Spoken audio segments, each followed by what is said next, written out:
que o único jeito de resolvermos este problema dos nossos crimes e das nossas injustiças diante de Deus é crer pela fé naquilo que Cristo fez, porque Deus preparou um caminho, quando Ele oferece o seu próprio Filho para ser a nossa justiça, para cumprir a lei, da qual nós vamos tratar um pouquinho aqui no capítulo 7, para cumprir essa lei e para oferecer um sacrifício, tomando sobre si a minha culpa, o meu castigo, e lançando sobre mim a justiça dele, de tal maneira que quando Deus olha para mim, e se eu creio pela fé em Cristo Jesus e nas obras dele, então quando Deus olha para mim, ele se vê satisfeito, porque ele enxerga a justiça do Filho sobre a minha vida. E então nós aprendemos que isso restaura a nossa comunhão com Deus, e nós temos acesso de novo ao Senhor. Isso restaura no nosso coração a vida, e isso nos dá esperança. E uma vez que essas coisas foram restauradas no nosso coração, pela justificação, pela ação do Espírito Santo aplicando essa justiça dentro de mim, uma vez que eu sinto esta graça maravilhosa de poder receber um favor que eu não mereço, de poder estar onde eu não tenho direito de estar, de poder caminhar por um caminho que eu não podia ir sozinho, mas agora sou capacitado por Deus a fazer isso. Então o capítulo 6 nos ensinou que agora nós estamos dentro de um processo de santificação, e é natural para um cristão que recebeu a justiça de Cristo, que está debaixo da graça, que ele se sinta livre das prisões da escravidão do pecado, para fazer aquilo que a sua nova vida lhe propõe: viver uma vida de santidade. Não uma santidade pedante, não uma santidade hipócrita, como a gente vê por aí, baseada em méritos humanos, mas uma santidade que é promovida pela graça implantada em nós, quando nós nos sentimos livres do peso da lei, e agora podemos, uma vez que não somos escravos do pecado, que não estamos pressionados pela lei, mas estamos livres em Cristo Jesus, nós podemos fazer aquilo que agrada a Deus, e fazer isso voluntariamente. Então um processo de santificação começou na minha vida desde o dia em que eu criei em Jesus Cristo, que fui regenerado porque Ele aplicou sobre mim a justiça do seu Filho. Então, quando chega no capítulo 7, o apóstolo Paulo, que estava escrevendo à igreja que estava em Roma, por vários motivos, entre muitos deles para apresentar qual era o evangelho que ele pregava, qual que era a mensagem que ele trazia, para também justificar um pedido que ele vai fazer no final, que a igreja de Roma se torne participante com ele num projeto missionário, porque ele queria levar o evangelho aos espanhóis. A Espanha não tinha recebido o evangelho ainda, e Paulo tinha um projeto de avançar até a Espanha, uma vez que em Roma já tinha uma igreja. Então ele apresenta este evangelho para que seja contundente na vida daqueles irmãos que estão em Roma, e para que eles pudessem usar este evangelho. Mas ele vai apresentar este evangelho para lá no final dizer para eles: agora eu preciso levar essa mensagem que vocês ouviram, creram, gostaram, aprenderam, eu preciso levar essa mensagem aos romanos. Ele já tinha pregado na Ásia Menor, não havia lugar onde mais semear o evangelho dentro do mundo pelo qual o apóstolo Paulo tinha viajado e tinha pregado, e agora ele queria ir à Espanha. E então ele escreve esse texto, e considerando que dentro da igreja romana havia judeus e gentios, ele não pode se furtar de tratar de assuntos como a lei, principalmente como a lei, porque os judeus tinham uma ligação muito estreita com essa lei, até porque eles foram os receptores da lei de Deus, e eles tinham alguma dificuldade nos dias de Paulo de compreender qual que era a relação daquela lei que eles receberam do Senhor lá no Sinai, as leis que ao longo dos séculos o Senhor foi trazendo e apresentando a eles. Eles tinham dificuldade de relacionar isso com a nova vida que eles tinham em Cristo Jesus. E então, capítulo 7, o apóstolo Paulo se dedica a fazer um tratado específico sobre a relação do cristão com esta lei. E os primeiros 6 versículos desse texto poderiam ser intitulados o Tratado dos Libertos. É disso que o apóstolo Paulo está falando. No seu texto aí, você encontra lá um título em cima: analogia com o casamento. Por que isso? Porque o apóstolo Paulo vai começar a explicar a relação do cristão, daquele que tem a nova vida em Cristo Jesus, com a lei, fazendo uma comparação com o casamento. Ele vai dizer assim: olha, nós podemos ensinar a relação da lei com o cristão, lembrando do que acontece no casamento. Quando você casa com alguém, quando a mulher toma um marido, quando o marido toma uma esposa em casamento, os dois estão ligados pela lei conjugal. Até que ponto? Até o fim da vida. E então, quando um deles morre, o outro que fica está desobrigado daquela lei conjugal, porque o objeto da sua aliança, a segunda parte dentro desta aliança, partiu, e então ele está desobrigado. Se em outra circunstância o marido ou a esposa abandonar o esposo ou a esposa, então ele comete adultério. Quando ele faz isso, quando ele troca, quando ele quebra a lei conjugal. O apóstolo Paulo vai dizer assim: nós temos agora um outro esposo. Por quê? Porque durante séculos e séculos nós estávamos casados com a lei, mas quando nós morremos com Cristo, daí ele volta lá naquela imagem do batismo. Lembram que nós falamos sempre sobre isso? O batismo significa morrer com Cristo e ressuscitar com Ele. Nesse sentido, o batismo feito lá pelos batistas, ele é mais teatral para simbolizar isso que acontece. Então alguém é enterrado com Cristo, morto com Cristo, depois ressurge para a nova vida. O apóstolo Paulo está retornando a isso novamente para dizer o seguinte: olha, para aqueles que morreram com Cristo, ou seja, aqueles que foram sepultados com Cristo, aconteceu uma morte nesse relacionamento. Neste casamento do homem com a lei, alguém morreu. E não foi a lei, porque ele deixa claro aqui: quem morreu? Fomos nós que morremos com Cristo. E então, se eu morri com Cristo, quando eu ressurjo com Cristo, eu estou livre desta obrigação com a lei. Se nós parássemos aqui, nós teríamos um belo convite à libertinagem. Nós teríamos um belo convite. É óbvio que não vai dar para expor aqui todo o capítulo. Nós vamos até o versículo 6. Mas o que Paulo nos ensina aqui é a primeira parte do assunto. E a primeira parte do assunto é que, debaixo da lei, e no regime de aliança com Deus, através da lei, todo homem estava obrigado a cumprir esta lei. E o resultado disso foi terrível, porque a lei avultou os nossos desejos pecaminosos.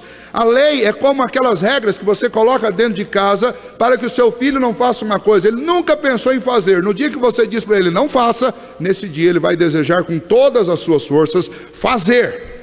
Porque a lei despertou em nós o desejo de transgredir. Aquilo que já estava encalacrado dentro de nós veio à tona e se tornou insuportavelmente forte diante da lei. E então o apóstolo Paulo não está falando que a lei morreu. A lei não deixou de existir. Mas uma vez que eu morri com Cristo, o meu coração, a minha alma, a minha vida não está mais debaixo dessa mecânica onde eu sou achatado pela lei e a lei desperta em mim o desejo de pecar. Agora eu estou livre desse peso da lei. Eu saí desse relacionamento conjugal. Eu não estou em aliança com a lei. Eu não dependo da prática de obras para ter a minha salvação, porque nós vamos ver lá na frente, a minha aliança agora, eu estou dentro de um contexto da aliança da graça. Não é o meu cumprimento da lei, não são os meus méritos em relação a este cumprimento que me concedem um relacionamento saudável com Deus, mas foi o cumprimento de Cristo Jesus. Então, quando eu creio no que Cristo fez, eu sou sepultado com Cristo e eu ressurjo com Cristo, eu ressurjo livre deste peso da lei. E agora eu estou livre em Cristo Jesus, pois Ele é o novo noivo. Agora você entende. Todas as vezes que você leu a respeito de Jesus, ou ouviu alguém dizendo que Jesus é o noivo, né? Que a igreja é a noiva, talvez você nunca fez essa ligação, mas a ideia por trás desse tipo de nomenclatura é exatamente essa. Quem era o noivo anterior? Quem era o marido anterior? Era a lei. Agora em Cristo Jesus nós temos um novo relacionamento com Deus. E esse relacionamento está baseado na graça, demonstrada por Deus a nós através de Cristo Jesus. Vamos ver alguns pontos que são tocados por este ensino de Paulo e essa doutrina. Duas questões vêm à tona, obviamente. A primeira delas é a aliança das obras e a segunda a aliança da graça, que eu já acabei falando sobre isso. O antigo casamento, aliança das obras. Quando começou este casamento? Você podia dizer assim, olha, começou lá no Sinai, quando Deus deu as leis. Não, não é possível ter começado lá, por quê? Porque pecado, o apóstolo Paulo já mostrou para nós, lá no capítulo 5, pecado gera morte. Só existe morte dentro da história humana por causa do pecado. E pecado, o conceito bíblico de pecado é que pecado é toda a transgressão da lei. Ora, se existe morte antes de Moisés, então já havia transgressão da lei antes de Moisés. Aí você fala, mas onde estava essa lei? Essa lei estava por toda parte. Esta lei foi a lei ensinada pela própria criação de Deus. É a lei da qual todos nós nos encontramos indesculpáveis, porque encontramos o caráter de Deus através de tudo que foi criado. E se já não bastasse isso, lá no Éden, Deus estabeleceu uma lei para Adão. Ele disse, olha, de todas as árvores você poderá comer. Você vai gerenciar essa terra. Você vai cuidar dessa terra. Você vai crescer, vai multiplicar, vai se relacionar, vai encher essa terra. Uma coisa você não pode fazer. Você não pode comer da árvore do conhecimento do bem e do mal. Isto é lei. E além desta lei existiam outras? Existiam. Sim, que tipo de lei? Logo depois da queda você já encontra a descrição lá em Gênesis de Adão prestando adoração a Deus através de sacrifícios, e os filhos dele faziam isso. Por quê? Porque implícito dentro do coração do homem, escrito com uma caneta que ninguém pode apagar, está o senso da religião e o senso da adoração. Ninguém, por mais isolado que esteja no mundo, consegue viver sem dar culto a alguém, que deveria ser, obviamente, Deus. E nós trocamos, lembra dos pecados universais? Nós trocamos o Criador pela criatura. Esse é o pecado encalacrado em todos os homens que já nasceram e todos que ainda vão nascer. Mas então algumas leis já existiam. A lei do culto, a lei da adoração, que é a semente da religião, a lei das obras, onde Deus estabelece o que eu posso e o que eu não posso fazer, e Ele diz, olha, se você fizer isso, você vai viver, mas se você não fizer isso, você vai morrer. Estas leis já existiam, mesmo antes de Moisés. E então a aliança das obras, ela foi estabelecida desde a criação. Aí você pode dizer assim, poxa pastor, como era triste viver nesse tempo onde não tinha graça. Olha, a aliança, seja ela das obras, ou seja ela a aliança da graça, de qualquer forma, quando nós pensamos na palavra aliança, e nós pensamos no relacionamento Deus e homem, já é graça, independente de ser das obras. Porque Deus poderia ter simplesmente criado e largado todo mundo aqui, ó, se vira negão, como a gente gosta de falar. Deus poderia ter simplesmente criado tudo, e Deus poderia ter dito assim, ó, não gostei, e aí desfeito tudo. O fato de Deus, desde o início da criação, já estabelecer uma regra, uma aliança, um pacto com o homem, isso significa graça, significa que Deus tinha uma preocupação com o nosso bem-estar, uma preocupação com a nossa comunhão com Ele, uma preocupação pela manutenção da vida. O problema foi que o pacto das obras, a aliança das obras, nunca conseguiu manter-nos longe do pecado. Não manteve Adão, porque Adão pecou.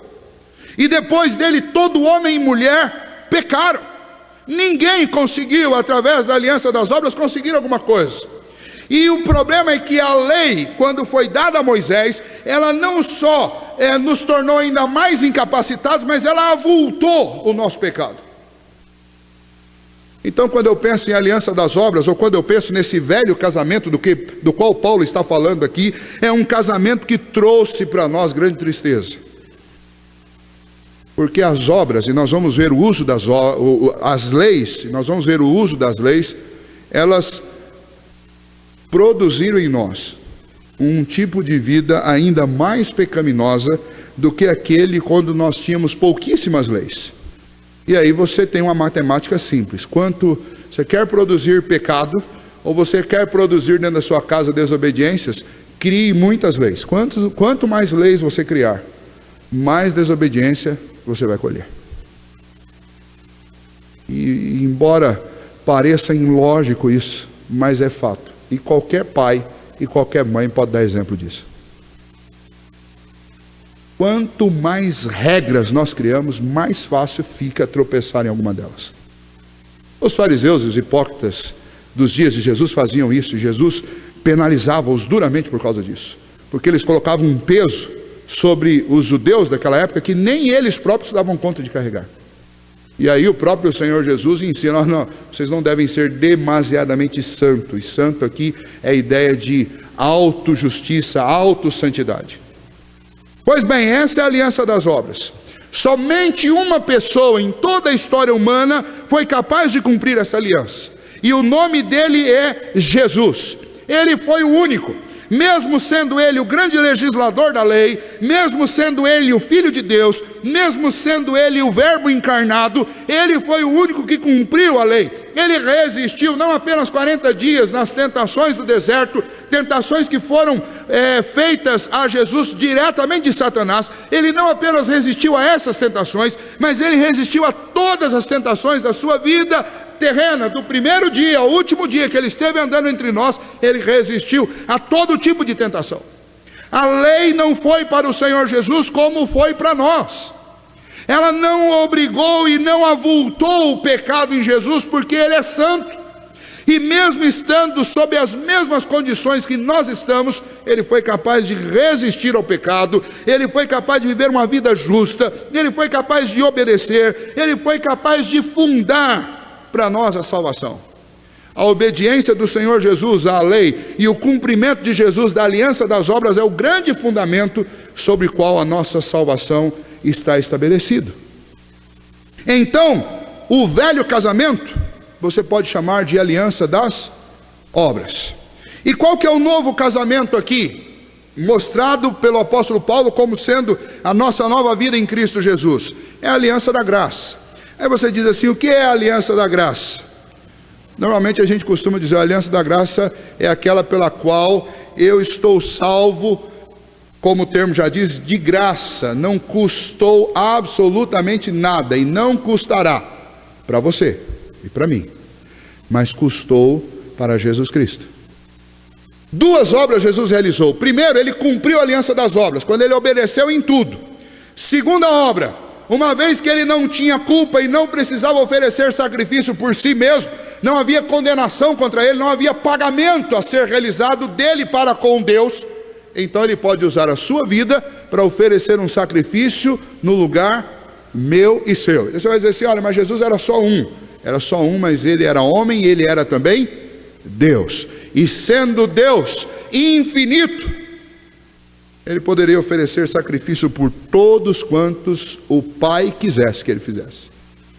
E é o que nós vemos na palavra de Deus. A justificação pela fé, ela é para nós um ato gratuito da parte de Deus, mas ela não é gratuita por Cristo, porque Cristo teve que cumprir não só as obras da lei, mas ele teve que pagar por todas as nossas injustiças. Então, num entendimento mais estrito deste assunto, justificação, nós podemos dizer que a justificação é pela fé para nós, mas é pelas obras para Jesus Cristo, não para o aproveito dele próprio, mas para o nosso aproveitamento. Então, pela fé nós somos justificados.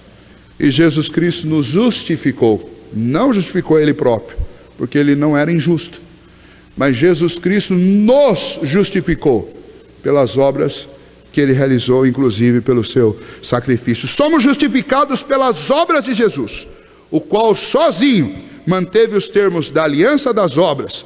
Como ele morreu por nós, sendo nosso substituto de um modo vicário, o apóstolo vê aqui esta expressão que Lutero usa para descrever esta mensagem. O apóstolo vê aqui num sentido real, nós morrendo com ele, cada um de nós, para que nós também possamos ser ressurretos com ele e possamos desfrutar da salvação.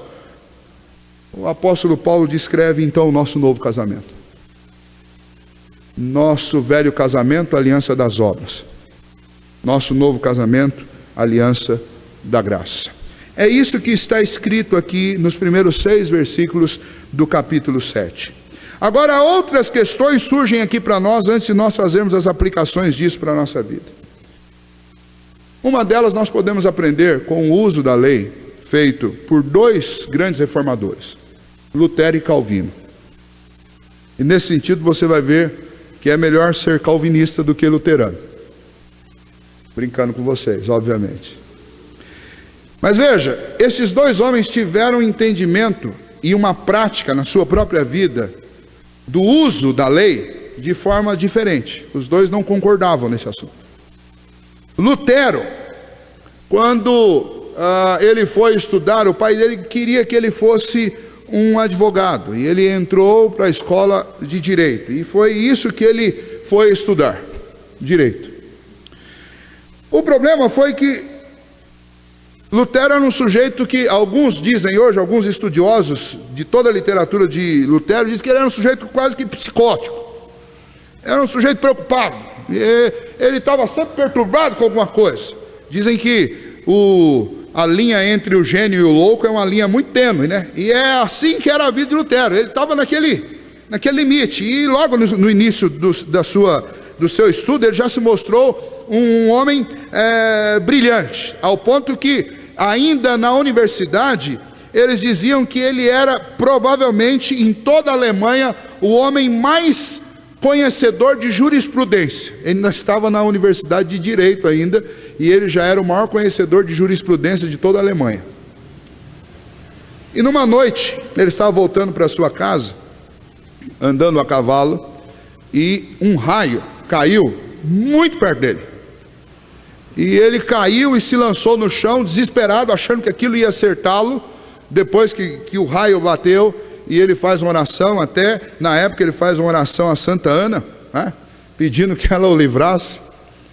E a partir daí, ele assume um compromisso sacerdotal. Ele fala: eu não quero mais fazer direito.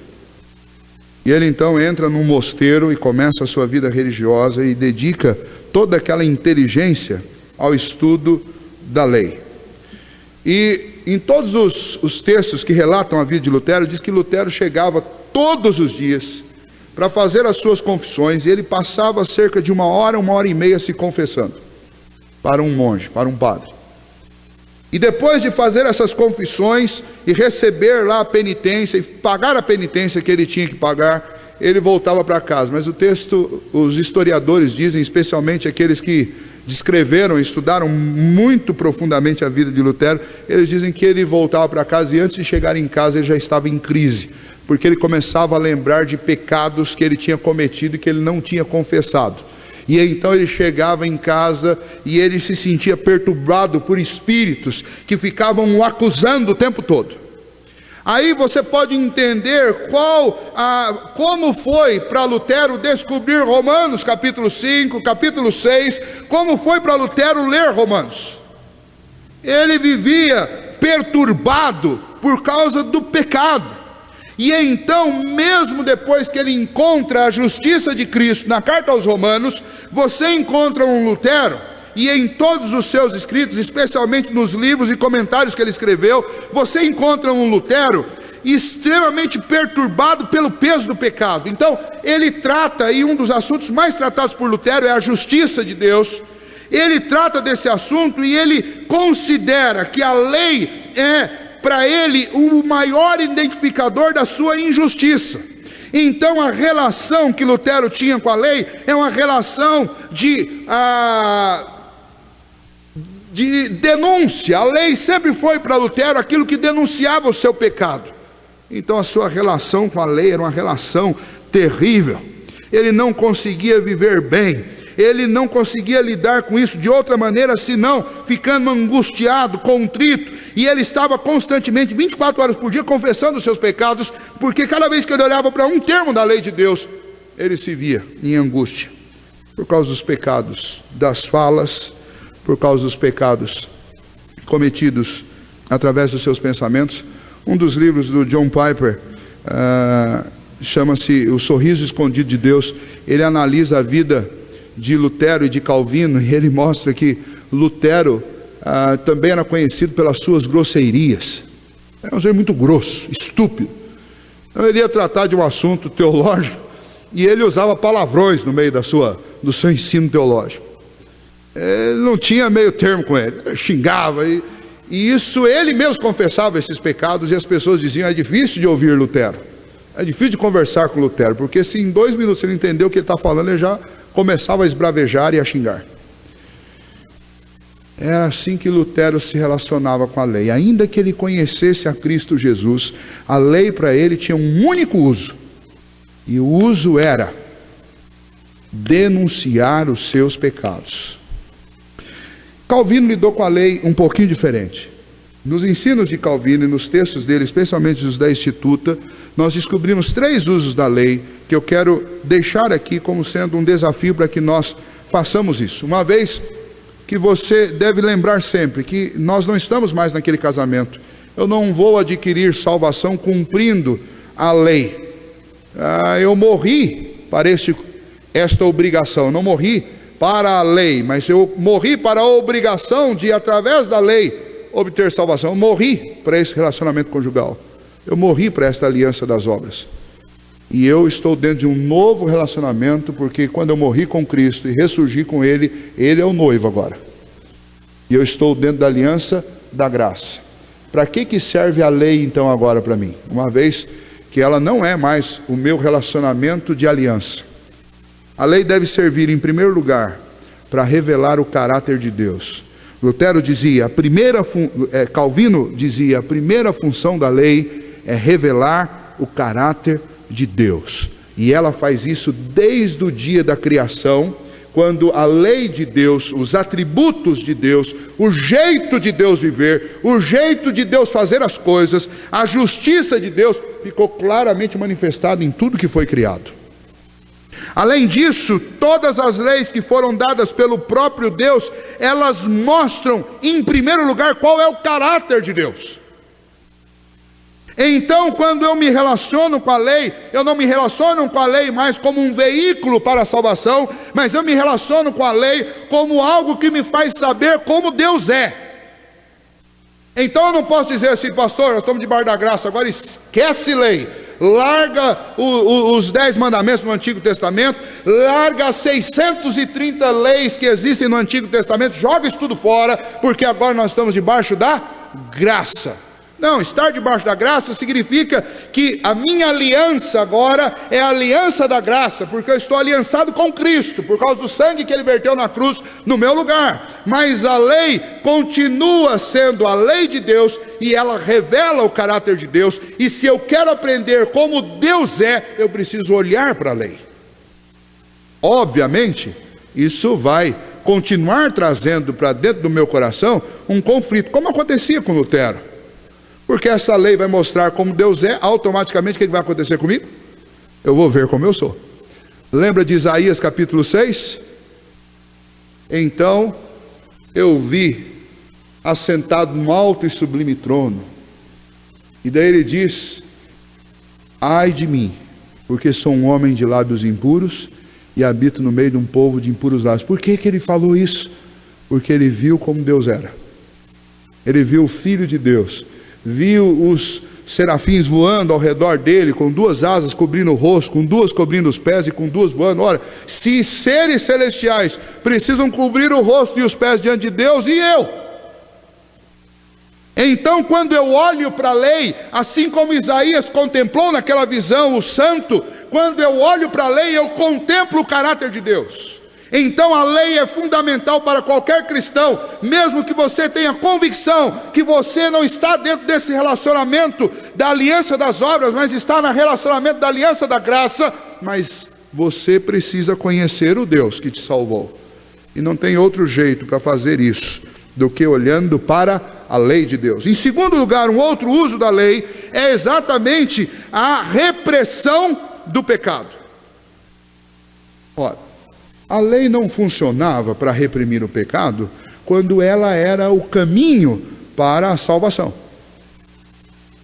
Mas agora que eu estou livre deste relacionamento, como o apóstolo Paulo mostra, em Cristo Jesus, eu estou pronto para frutificar dentro dessa nova vida. Ou seja, aquele elemento que era lei mais natureza pecaminosa, que quando somados, ao invés de produzir santidade, produzia pecado, eles foram consertados. Então agora você tem lei e agora você tem nova natureza. E quando você junta essas duas coisas, você tem repressão do pecado, ou você tem a possibilidade de fazer aquilo que agrada a Deus. Então agora dá para fazer. Agora dá para lutar contra o pecado.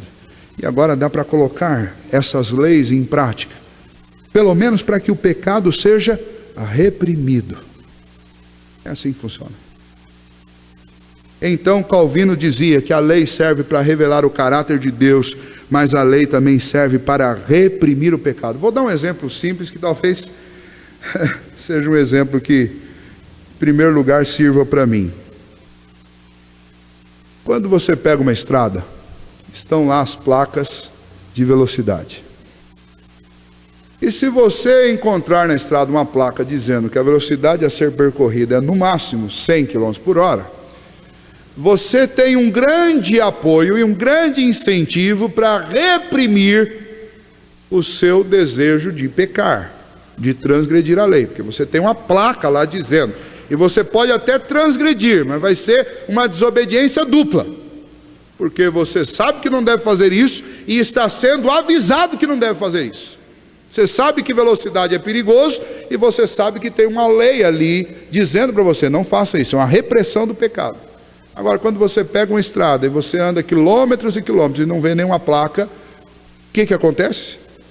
Você soma o seu desejo de fazer algo perigoso, mas a ausência de uma lei, e aí você tem uma autorização para cometer o delito. Então, aí você pergunta assim, olha, por que será que tem placa de velocidade se ninguém respeita? Alguém respeita sim. Então, em algum sentido, ela reprime a lei. Ela reprime o pecado. Ela pode não reprimir 100%, mas ela reprime. Então, assim, qual que é a função da lei? Olha, pastor, vamos largar a lei de lado, nós sabemos que nós não temos como cumprir. Não, eu posso até não conseguir cumprir 100% da lei, mas algum efeito de repressão do pecado, a lei tem sim. E ela precisa ser conhecida por todos nós. Lembrando que eu não estou dentro deste casamento, mas a lei revela o caráter de Deus e a lei reprime o pecado. E não importa que tipo de aliança eu esteja, ela sempre teve essa função. Mas agora eu estou mais livre e eu tenho mais condição de cumprir, porque eu tenho, dentro do novo casamento com Cristo, eu tenho uma nova natureza, que somada a esta lei que reprime o pecado, pode conduzir a minha vida à santidade. Por último, o terceiro aspecto da lei observado, a terceira função da lei observada por Calvino, é que a lei revela aquilo que agrada a Deus. Isso é maravilhoso. Porque dentro deste novo casamento, e dentro de qualquer casamento, agora humanamente falando que você conheça, qual que é o desejo do marido e qual que é o desejo da esposa? Não é agradar o seu cônjuge? É isso que nós queremos. Quando um moço começa a namorar uma moça, ele corteja. Por quê? Porque ele quer agradá-la. Sempre que nós estamos dentro de um relacionamento de amor, nós queremos o bem do objeto do nosso amor. Dentro deste novo casamento, como é que eu posso agradar ao Senhor Jesus? Como eu posso fazer coisas que agradem a Deus? Exatamente me voltando para a lei.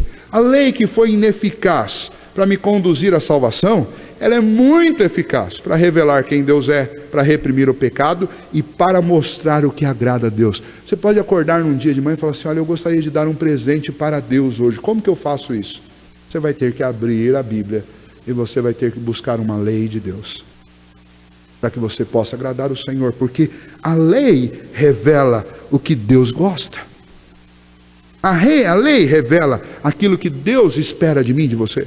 A lei mostra aquilo que deixa o coração de Deus alegre. E então, se eu quero agradar a Deus, eu preciso conhecer a lei do Senhor.